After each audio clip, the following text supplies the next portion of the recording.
Hello guys, welcome to my YouTube channel. Our love story part 2.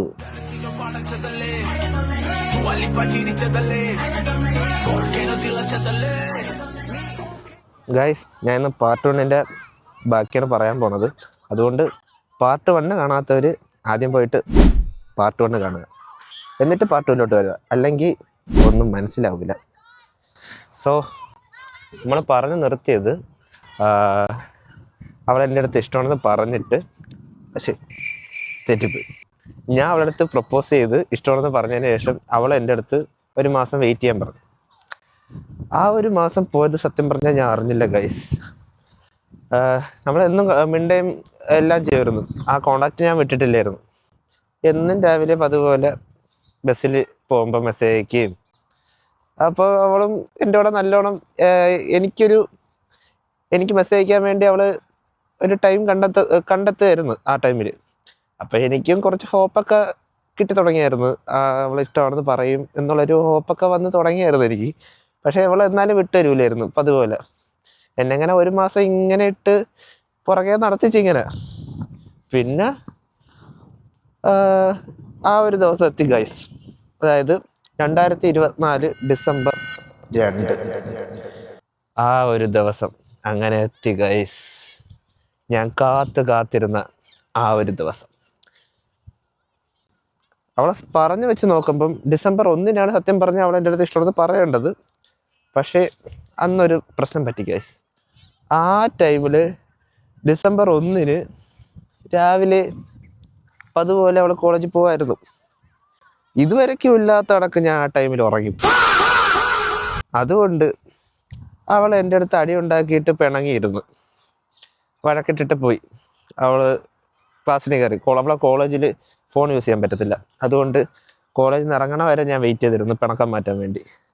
അങ്ങനെ പിണക്കം മാറ്റി last എങ്ങനെയൊക്കെ അവളെ കൊണ്ട് മിണ്ടിപ്പിച്ചതിന് ശേഷം ലാസ്റ്റ് അവിടുത്തെ ഞാൻ പറഞ്ഞു എസ് പറ എന്ത് പറയാത്തതൊക്കെ പറഞ്ഞ് കുറേ എസ് പറ അല്ലെങ്കിൽ എസ് അല്ലെങ്കിൽ നോ എന്തെങ്കിലും പറയാനൊക്കെ പറഞ്ഞ് അവളെ ഞാൻ ഇങ്ങനെ ഇട്ട് ചൊറിഞ്ഞ് ഇങ്ങനെ ഇരിക്കുമായിരുന്നു. പിന്നെ ലാസ്റ്റ് അവൾ പറഞ്ഞു എൻ്റെ അടുത്ത്, നീ കുറച്ചു നേരം ഒന്ന് വെയിറ്റ് ചെയ്യ്, പണിഷ്മെൻ്റായിട്ട് ഞാൻ ഉറങ്ങിപ്പോയല്ലേ, അതുകൊണ്ട് പണിഷ്മെൻ്റായിട്ട് എൻ്റെ അടുത്ത് പറഞ്ഞ് നീ കുറച്ചു നേരം ഒന്ന് വെയിറ്റ് ചെയ്യ്, 12 മണി ആവട്ടെ, അതായത് ഡിസംബർ 2 ആ 12 മണിയിലോട്ട് ആവട്ടെ, എന്നിട്ട് അവളെ എസ് ആണോ നോ ആണെന്ന് പറയാമെന്ന് പറഞ്ഞു. പക്ഷെ അവൾ ആ സമയത്ത് പറഞ്ഞ് നിന്നെ വിഷമിപ്പിക്കാനൊന്നും പറ്റൂല, അതോടും മറ്റുമാണ്, ചിലപ്പോൾ നോ ആയിരിക്കും ഞാൻ പറയണത്, ഇതാണെന്നൊക്കെ പറഞ്ഞ് എന്നെ അങ്ങ് വട്ടം കറക്കിയായിരുന്നു. പിന്നെ ഞാൻ എന്തെങ്കിലും ആവട്ടെന്നും പറഞ്ഞിട്ട് ഞാൻ അങ്ങനെ കാത്തിരുന്നു. എന്ന് ലാസ്റ്റ് ആ ഒരു സമയം എത്തി ഗൈസ്. 12 മണിയായി. അവൾ എൻ്റെ അടുത്ത് ഐ ലവ് യു പറഞ്ഞു ഗൈസ്. ആ സമയത്ത് ഞാൻ എന്ത് ചെയ്തെന്ന് കാണിച്ചു തരാം. Flash back.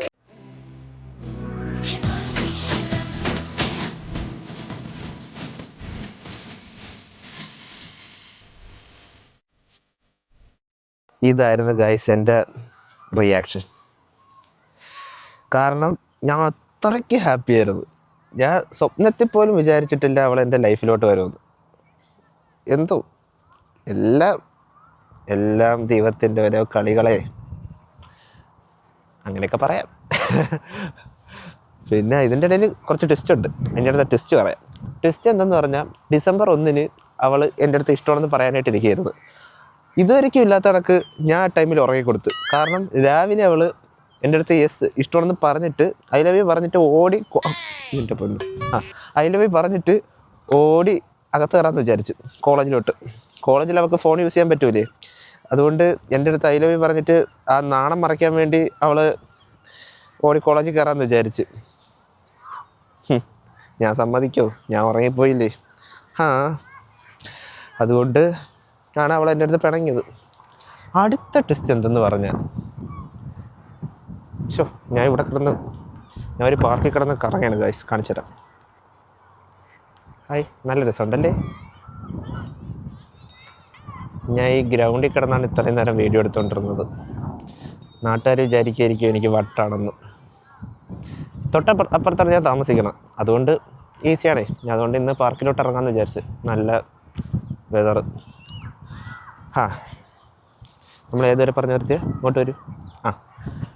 അതായത് അടുത്ത ട്വിസ്റ്റ് എന്തെന്ന് പറഞ്ഞാൽ, അവൾ എൻ്റെ അടുത്ത് ഇഷ്ടമാണെന്ന് പറഞ്ഞില്ലേ, അതിനു മുന്നേ അവൾ വീട്ടിൽ പറഞ്ഞായിരുന്നു. ആ കാര്യം ഞാൻ അറിഞ്ഞപ്പം ഞാനൊന്ന് ഞെട്ടിത്തെറിച്ചു പോയി. അപ്പോൾ എല്ലാ കാര്യത്തിനൊരു തീരുമാനമായെന്ന് വിചാരിച്ച്. പക്ഷേ വിചാരിച്ചവരല്ല, അതിലും പോസിറ്റീവായിട്ടുള്ള കാര്യങ്ങളുണ്ട്. കാരണം അമ്മയുടെ അടുത്ത് പറഞ്ഞപ്പോൾ അമ്മയുടെ റിയാക്ഷൻ കരച്ചിലായിരുന്നു. എൻ്റെ മോളെയും കൊണ്ട് ആ തിണ്ടി UK കടക്കുമെന്നൊക്കെയാണ് അമ്മേരെ പേടി. അത് അമ്മേരെ ആദ്യത്തെ ഒരു പേടിയായിരുന്നു. അത്രയും അവളമ്മ പറഞ്ഞോളൂ. വലിയ നെഗറ്റീവായിട്ടൊന്നും പറഞ്ഞില്ലെന്നാണ് അവൾ പറഞ്ഞത്. പിന്നെ അച്ഛൻ പറഞ്ഞത് 1 ഇയർ നിങ്ങളൊന്ന് നോക്ക്, നിങ്ങൾ മാച്ചായി പോകുന്നുണ്ടെങ്കിൽ അപ്പോൾ ബാക്കി നോക്കാം, അങ്ങനത്തുള്ള രീതിയിൽ. അതുകൊണ്ടാണ് സത്യം പറഞ്ഞാൽ അവളെൻ്റെ അടുത്ത് ഇഷ്ടമാണെന്ന് പറഞ്ഞത് കേട്ടോ. ഇപ്പോൾ വീട്ടുകാർ എന്തെങ്കിലും നെഗറ്റീവ് പറഞ്ഞ് വേണ്ട എന്ന് ഉറപ്പിച്ച് പറഞ്ഞിരുന്നെങ്കിൽ അവളെ റിസ്ക് എടുക്കൂല. ഇപ്പോൾ എൻ്റെ ഭാഗത്തായാലും ഞാനും അങ്ങനെ ചെയ്യുള്ളൂ. കാരണം രണ്ടുപേരുടെയും വീട്ടുകാരുടെ സമ്മതത്തോടു കൂടി ചെയ്യാനാണ് എനിക്കും താല്പര്യം. അല്ലാതെ വീട്ടിൽ നിന്നിറങ്ങി ഓടാനുള്ള ധൈര്യം ഉണ്ടെന്ന് വെച്ചാൽ ധൈര്യമൊക്കെ ഉണ്ട്. എന്നാലും വീട്ടുകാർ വെറുപ്പിച്ചിട്ട് ഇറങ്ങണം ശരിയല്ലല്ലോ. നമുക്കൊരു സന്തോഷം കാണില്ല ലൈഫ് ടൈം. അങ്ങനെ വീട്ടുകാരുടെ സമ്മതത്തോടു കൂടി സമ്മതിച്ചില്ല, അപ്പോഴും സമ്മതിച്ചിട്ടില്ല സത്യം പറഞ്ഞാൽ. പിന്നെ നമ്മൾ കോണ്ടാക്റ്റ് ഉണ്ടായിരുന്നു, ഫോൺ വിളിച്ചു തുടങ്ങി. അങ്ങനെ ഫോൺ വിളിച്ച് എല്ലാ ദിവസവും കോളിങ്ങായി, അങ്ങനെയൊക്കെ മുന്നോട്ട് പോയി തുടങ്ങി. പിന്നെ ഒരു ദിവസം ഇവളെ വീട്ടിൽ പറഞ്ഞ് അവന് വീട്ടിൽ എല്ലായിടത്തും സംസാരിക്കണം. അങ്ങനെ വീട്ടുകാർക്കും എന്നോട് സംസാരിക്കണമെന്നുണ്ടായിരുന്നു. അപ്പോൾ വീട്ടുകാരുമായിട്ടും ഞാൻ ഫോൺ വിളിച്ച് വീഡിയോ കോൾ ചെയ്തപ്പം അച്ഛനും ചേട്ടനും അമ്മയും ചേട്ടൻ്റെ വൈഫും എല്ലാവരും ഉണ്ടായിരുന്നു വീഡിയോ കോളിൽ. അങ്ങനെ കോൾ ചെയ്ത് ഞാൻ സംസാരിച്ചു. അപ്പോൾ അവർക്ക് എൻ്റെ അടുത്തൊരു ചെറിയ താല്പര്യമൊക്കെ വന്നു തുടങ്ങി. അങ്ങനെ ആ ടൈമിൽ ഞാൻ നാട്ടിൽ വരാൻ വേണ്ടി ഫ്ലൈറ്റ് ടിക്കറ്റ് എടുത്തായിരുന്നു കേട്ടോ. ഒക്ടോബർ 23 എന്തോ ഫ്ലൈറ്റ് ടിക്കറ്റ് എടുത്തായിരുന്നു. അപ്പം ഞാൻ വരണ ദിവസം നോക്കിയിട്ട് എന്തെങ്കിലും വാക്കുറപ്പിക്കണ പരിപാടി എന്തെങ്കിലും നടത്താമെന്ന് വിചാരിച്ച്. അങ്ങനെ അതുവരെയൊക്കെ സംസാരിച്ചെത്തി. പിന്നെ എൻ്റെ വീട്ടിൽ വലിയ പ്രശ്നമൊന്നും ഇല്ലായിരുന്നു കേട്ടോ, സ്മൂത്തായിരുന്നു. കാരണം എൻ്റെ ഇഷ്ടമാണ് അവരുടെ ഇഷ്ടം. അതുകൊണ്ട് പിന്നെ അതിൽ വലിയ എതിർപ്പൊന്നും ഇല്ലായിരുന്നു. അവരും ഹാപ്പി, ഞാനും ഹാപ്പി. അത് സ്മൂത്തായിരുന്നു.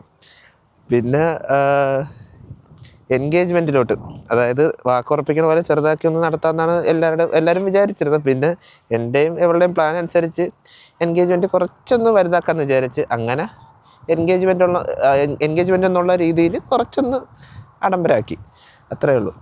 പിന്നെ ഞാൻ ഒക്ടോബർ 23 സർപ്രൈസായിട്ട് വരാമെന്നാണ് ഞാൻ ഇരുന്നത്. പക്ഷേ ആ സർപ്രൈസ് പാളിപ്പോയി.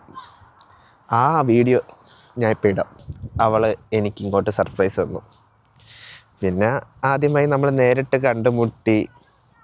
അതിൻ്റെ സന്തോഷം എന്തോ ഒടുക്കത്തെ ഫീലാണ് വെച്ചാൽ ആദ്യമായിട്ടാണ് കാണുന്നത്. കാരണം നമ്മൾ ഇൻസ്റ്റാഗ്രാമിൽ കൂടെ പരിചയപ്പെട്ട് ഫോൺ വിളിയായി, വീഡിയോ കോൾ തുടങ്ങി. വീഡിയോ കോളിൽ കണ്ട ആ ഒരു ഇതേ ഉള്ളൂ. പക്ഷെ നേരിട്ട് കണ്ടപ്പം എനിക്ക് പറഞ്ഞറിയിക്കാൻ പറ്റില്ല, അത്ര ഹാപ്പിയായിരുന്നു. പിന്നെ ഞാൻ എന്നും അവളെ കാണാനായിട്ട് പോകും. പിന്നെ നമ്മൾ എന്നും പുറത്തൊക്കെ പോയി. പിന്നെ ഇപ്പോൾ എൻഗേജ്മെൻറ്റിനായാലും ഓരോ സാധനങ്ങളൊക്കെ മേടിക്കാനായാലും ഞാനും അവളും കൂടെയൊക്കെ ഓരോ സ്ഥലത്തൊക്കെ പോയൊക്കെയാണ് സാധനങ്ങളൊക്കെ മേടിച്ച് തുടങ്ങിയൊക്കെ അങ്ങനെയൊക്കെ ചെയ്തത്. ഒരാഴ്ച എനിക്ക് സമയമുള്ളായിരുന്നു കേട്ടോ എൻഗേജ്മെൻറ്റിൻ്റെ ഓരോ സാധനങ്ങൾ മേടിക്കാനും വീട്ടുകാർക്ക് ഡ്രസ്സ് എടുത്ത് കൊടുക്കണം, അങ്ങനെയൊക്കെ കുറേ പരിപാടികൾ. അങ്ങനെ എൻഗേജ്മെൻ്റ് എത്തി guys. I am so happy. കാരണം സ്വപ്നത്തിൽ പോലും വിചാരിക്കാത്ത കാര്യങ്ങളൊക്കെയാണ് ഇത്രയും പെട്ടെന്ന് ഒരു കൊല്ലത്തിൽ നടന്ന കാര്യങ്ങളാണ് ഇതെല്ലാം. ഞാൻ ഹാപ്പിയായി ഗൈസ്. അവളെ കിട്ടിയത് എൻ്റെ ഭാഗ്യം എന്ന് പറയാം. കാരണം എൻ്റെ ഒരു സെയിം വൈബിലുള്ള ആളാണ് അവൾ. എനിക്കതുകൊണ്ട് ഞാൻ അത്രയും ഹാപ്പിയാണ്. സോ ഇതാണ് ഗൈസ് എൻ്റെ ലവ് സ്റ്റോറി. എല്ലാവർക്കും ഇഷ്ടപ്പെട്ടെന്ന് വിചാരിക്കുന്നു. Love you guys. ഇഷ്ടപ്പെട്ടെങ്കിൽ എല്ലാവരും സബ്സ്ക്രൈബ് ചെയ്യാൻ മറക്കണ്ട കേട്ടോ. ലൈക്കും കൂടെ അടിച്ചു. ஓகே.